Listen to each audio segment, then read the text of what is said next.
देर से मिला हुआ न्याय अक्सर न्याय नहीं, घोर अन्याय होता है। न्याय के विषय में इस तरीके की प्रेरणादायक बातें हम लोगों ने कई लोगों के मुंह से सुन रखी हैं। पर क्या किसी ने आपको ये बताया कि देरी का मतलब कितना होता है? 1 साल की देरी, 2 साल की देरी, 3 साल की देरी। पर कल्पना करिए अगर वो न्याय की देरी 37 वर्ष लंबी हो। मतलब 37 साल बाद किसी को न्याय मिले, और जब न्याय मिले तो वो व्यक्ति जो न्याय की आस में दर-दर भटक रहा था, वो अपने न्याय को भोगने के लिए इस धरती पर मौजूद ही ना हो, मतलब उसकी जान जा चुकी हो।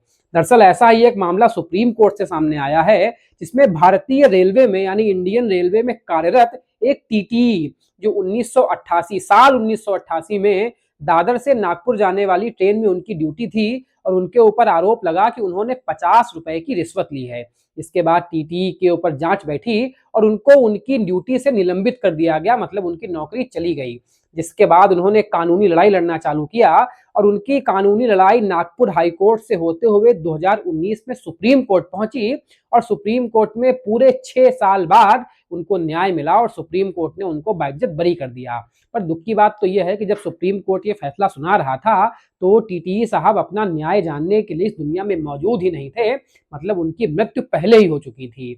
ये हमारे देश की कानून व्यवस्था और न्याय व्यवस्था पर लगा हुआ एक बहुत बड़ा प्रश्न चिन्ह है कि हमारे देश की न्याय व्यवस्था इतनी लचर, इतनी दिशाहीन और इतनी बेलगाम हो चुकी है कि वहाँ पर लोगों को सालों साल न्याय मिल ही नहीं पाता, और कई बार तो जब वो न्याय मिलता है तो वो न्याय प्राप्त करने वाला व्यक्ति इस दुनिया में मौजूद ही नहीं हो सकता।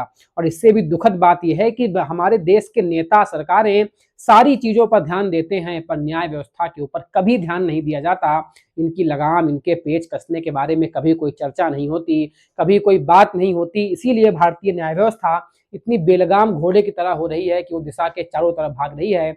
कोई ओर नहीं है, कोई छोर नहीं है। आप आज एक केस फाइल करिए, आपको न्याय कब मिलेगा इसकी कोई गारंटी नहीं है। न्याय मिलेगा भी कि नहीं मिलेगा इसकी भी कोई गारंटी नहीं है। पर कम से कम न्याय जल्दी मिल जाए, आदमी को उसी में संतोष हो जाता है।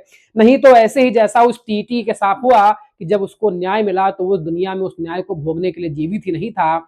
ऐसी करुण कथाएं बस यूट्यूबर्स और न्यूज़ में आपको सुनने को मिलती रहेंगी।